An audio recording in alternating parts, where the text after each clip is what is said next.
Hello guys, welcome back to my vlog. I hope तुम्ही सगळेजण ठीक असाल. तर आज 27 सप्टेंबर माझ्या लहान बहिणीचा वाढदिवस होता आणि त्यासाठी मी तिच्यासाठी केक घेऊन जात होते. खरं तर केकीजमधून केक घ्यायचा होता, त्याशिवाय तिला केक नाही आवडत.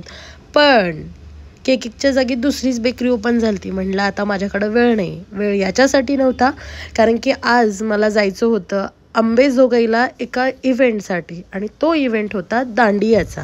सो मी घरी आले, फटाफट रेडी झाले आणि रेडी होऊन निघाले मी अंबेजोगाईला जाण्यासाठी. जी गाडी घ्यायला येणार होती ती घरापर्यंत येणार होती, पण already we are so late. त्याच्यामुळं अर्ध्या रस्त्यापर्यंत मी येते आणि तिथून आपण जाऊया असं म्हणले मी. त्यामुळं मी निघाले. तसं तर मी बाईकवरती जाणार होते, पण परत माझं नशीब चांगलं आणि आमचा शेजारी आमचा मनोज भैया तो निघाला होता. सो मी त्याच्या गाडीमध्ये बसून अर्धा रस्तापर्यंत गेले आणि तिथं जी गाडी येणार होती ती रिसीव करायला गाडी आली. बापरे, तुम्ही बघत आहात काय पाऊस चालू आहे गेली काही दिवस झालं, आणि हा रस्ता म्हणजे जाईल तिकडं पाणी आणि सगळे खड्डे तुडुंब भरलेले आहेत. जर कोणाला रस्ता माहिती नसेल, रोजचा रस्ता नसेल त्याचा, तर तो तर गेलाच. तर अशा पद्धतीने आमचे सर आले होते, त्यांनी रिसीव केलं आणि मग आम्ही तिघजण मिळून आम्ही गेलो. जी दुसरी जजेस म्हणून येणार होती ती माझी प्रिय महक, तिला घ्यायला आम्ही गेलो आणि तिला रिसीव करून आम्ही निघालो पुढे अंबेजोगाईसाठी. तर जाताना हा पूल लागला जो की इतका तुडुंब भरला होता. मी जस्ट रीलमध्येच बघत होते, आज प्रत्यक्ष बघत होते, इतका तुडुंब भरलेला पूल. आणि बापरे, सो वर्स्ट कंडिशन चालू होती. आणि यस, ट्रॅव्हलिंग म्हणलं तर आपल्या आवडतीचे गाणे नसणार, आणि अपने ही मन का गाणे बजना चाहिए गाडी में रहने के बाद. तर आवडीचे गाणे लावून मस्त जोरजोरात गाणी म्हणत आम्ही अंबेजोगाईचा प्रवास करत होतो.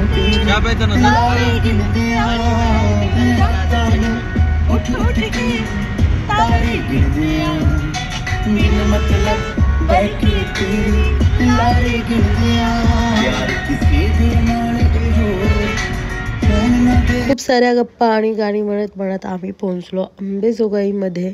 तिथे गेल्यानंतर स्पॉट भेटत नव्हता आम्हाला आमचा. आलोय आम्ही, बट भैयाजी भगवान बाबा चौक इकडच ना. थँक्यू भैया. Thank you. Already we are so late.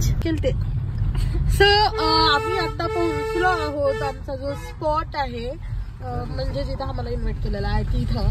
आणि हे एंट्रन्स गाईज बघा. आय एम सो कन्फ्यूज की मी असं ठेवू की मी असं ठेवू, पण मी कसं तर ठेवलंच पाहिजे. Hello sir. हां, आलो आम्ही. त्यांची टीम आली होती आम्हाला रिसीव करण्यासाठी. त्यांनी आम्हाला गेटमधूनच रिसीव केले आणि आम्ही त्यांच्यासोबत आम्हाला जिथं फ्रेशअप होण्यासाठी सोय केलेली होती तिकडे गेलो. हे एक कॉन्फरन्स रूम होती. ॲक्च्युली हे एक स्कूल होतं, त्याच्यामुळे आम्ही कॉन्फरन्स रूममध्ये होतो. हॉटेल्सला जाणं शक्य नव्हतं, त्याच्यामुळे आता आम्ही डायरेक्टली इथं आलो होतो, कारण की आम्ही लेट झालो होतो. मग आम्ही आलो, पाणी बिणी पिलं, त्यांनी ब्राउचर दिलं, ते लावून घेतलं. कशा दिसतोय ना सुंदर्या. येस.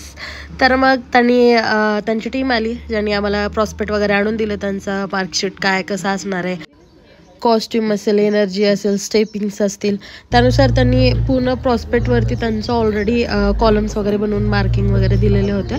सो त्यानुसार आम्हाला मार्किंग करायच्या होत्या आणि त्यांनी पूर्ण स्ट्रक्चर आम्हाला समजावून सांगितलं. आणि त्यानंतर आता त्यांना म्हटलं, आता तुम्ही काय काळजी करू नका, बस देखते जाओ आगे आगे होता है क्या. आणि वैसे देखा जाए तो इस ब्यूटी को किसी चीज़ की ज़रूरत है नहीं, लेकिन लाइट में चमकने के लिए चकमक लगाना पड़ता है. इसलिए डोळ्यांना थोडासा आयशॅडो लावून 2 डोळ्यांचे 4 डोळे करून फुसफुस मारून मी निघाले आता जजिंगच्या कामासाठी. तर स्टेजवरती आम्ही पोहोचलो. स्टेजवरती गेल्यानंतर बराच वेळ आम्ही स्टेजवरती सगळं निरीक्षण केलो, परीक्षण केलो. तिथून बराच वेळ हा प्रोग्राम चालणार होता, त्यामुळे थोडा वेळ आम्ही तिथंच बसलो. बघतो तर काय पाऊस चालू झाला होता. ऑलरेडी 26 तारखेचा प्रोग्राम हा 27 तारखेवरती पोस्टपोन झाला होता. पण पाऊस थांबला आणि आता आम्ही परीक्षणासाठी ग्राउंडवरती आता ह्यांचा ब्रेक झालेला आहे. ह्यांच्या ज्या नियम अटी आहेत त्यानुसार. तर बघूया आपण. हे का ऑलमोस्ट तर ह्यांचं सेटअप केलेलं आहे आणि त्या सेटअपनुसारच सगळ्यांचा स्टेपिंग सेम आहे. म्हणजे समथिंग डिफरंट. बट मॅडम तुमचं काय म्हणणं आहे का? कारण की आम्ही काहीच म्हणू शकत नाही आहे. इतका डेंजर दांडिया चालू आहे. But good. शॉर्ट आपण असं म्हणू शकतो की या ज्या दांडिया आहेत तर ह्या वेगवेगळ्या स्टेपिंग ड्रेसिंग याच्यावरती नसून या फक्त आपण एनर्जीवरती यांचे नंबर्स काढायचे आहेत. याच्या व्यतिरिक्त दुसरं काहीच नाही. सगळ्यांनी महाराष्ट्रीयन लुक का केलेला आहे? ऍक्च्युली यांनी वर्कशॉप घेतला होता. हे दत्ता सर आहेत, ते सांगतील. हॅलो. ॲक्च्युली आज यांचा महाराष्ट्रीयन थीम आहे, उद्याला यांचा बॉलिवूड थीम आहे आणि तिसऱ्या दिवशी यांचा गुजराती थीम आहे. असे 3 दिवस वेगवेगळे हे गेटअप करून येतात आणि आजूबाजूचा सेटअप पण तसंच आहे. सो इन शॉर्ट जे आपण लातूरमध्ये वेगळं कॉस्ट्युम प्रत्येक जण करून आलेला असतं, वेगळा स्टेप करत असतं. तर इथं तसं नाहीये. इथून थीम दिली जाते यांच्या जे सेटअप केलेले आहेत त्यांच्याकडून आणि त्या थ्रू हे सगळे इथं कॉस्ट्युम वगैरे करून येतात. Yes yes. ते प्युअर फोक स्टाईल करतात आणि दांडिया स्टाईल यांची तुम्हाला लक्षात येईल. तुम्ही जर व्हिडिओ पाहिला तर खूप छान करतात.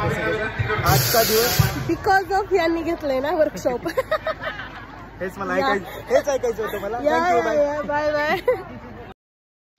मेरा बहुत दिल कर रहा था कि मैं जाऊँ और नाचूं, लेकिन ऐसा नहीं कर सकती थी मैं. इसीलिए पेशेंसली मैंने काम किया वहाँ पे. हाँ, मैं वैसे उतना पेशेंस तो है मुझ में, कंट्रोल तो कर सकती हूँ मैं खुद को. आणि मग पूर्ण परीक्षण वगैरे झालं. ऑलमोस्ट त्यांचे जे काही राऊंड्स वगैरे होते ते सगळे झाले. बराच वेळ ग्राउंडवरती पूर्ण परीक्षण करून झाल्यानंतर आम्ही परत स्टेजवरती येऊन स्थानापन्न झालो. थोडा वेळ तिथून परत सगळं ऑब्झर्वेशन वगैरे केलं. जे काही होते, जे नंबर्स काढले होते ते परत एकदा पाहून घेतले की यस जे काढलेत ते बरोबर आहेत काय, की आणखीन याच्यामध्ये काही कमी जास्त होऊ शकतं. आणि देन फायनल रिझल्टसाठी आम्ही परत कॉन्फरन्स रूममध्ये येऊन बसलो. रिझल्ट फायनल केला, जो की फायनल शीटवरती उतरवला आणि परत आम्ही स्टेजकडे आलो.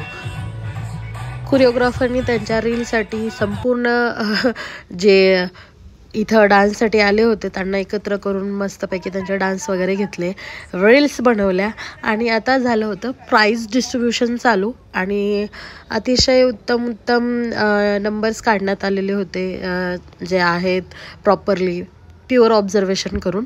आणि यस, प्राईज डिस्ट्रीब्युशन झाल्यानंतर ना अब था रिटर्न जाने का टाईम. गळ्यातले केस वर टांगले, ब्राउचर काढून ठेवलं आणि आता पॅक घेऊन निघालो परत जाण्यासाठी. सो इव्हेंट फारच सुंदर झालेला आहे आणि आता आम्ही परतीच्या प्रवासासाठी निघालो आहोत आमच्या घरी. तर या ऑल इज गुड. छान होते यार इथले स्टाफ मेंबर्स मधले. काय प्रिन्सिपल बोलत होते राव. जॉब ऑफर केली त्यांनी सगळ्यांसाठी. तुम्हाला जर कुठं तुम्हाला जर नको वाटत असेल तर तुम्ही याच्यापेक्षा मोठ्या सिटीमध्ये जाऊ शकतात if you want to take some chance, असं बोलले ते. मी म्हणलं मी ह्या फील्ड मधली नाहीये. मग झालं बोलणं वगैरे. छान होतं सगळं काही आणि फेअर रिझल्ट होता. सो त्यात काय ना पैठण्या भेटल्या सगळ्याला. पैठणी एवढ्या सुंदर पॅक केलेल्या होत्या. माहित नाही पैठणी म्हणल्यावर चांगलीच दिली असतील. उद्या तर वॉशिंग मशीन काय गिफ्ट आहेत म्हणे. ओके, लास्ट डे ला आहे म्हणे, पण इतकी मोठी गिफ्ट्स आहेत. आणि ओव्हरऑल इव्हेंट खूपच छान होता. अंबेजोगाईमध्ये जे कोणी लोक आहेत त्या सगळ्यांनी इथे येऊन इव्हेंट करा. मस्त पारितोषिक तुम्ही पण घेऊ शकतात. जी थीम आहे त्यानुसारच नटून या. काहीतरी वेगळं करून येऊ नका, ठीक आहे. जे माझ्या मनाला भावेल, माझ्या सोबत असलेल्या जजेसच्या मनाला भावेल. बघा तुम्ही लाईट चालू करा. मी दिसत नाहीये, माझं बोलणंच दिसतंय. हा, सो आता हा आमचा परतीचा प्रवास चालू झालेला आहे. गाईज आम्ही एवढ्या जडी थांबलो आहोत इथे.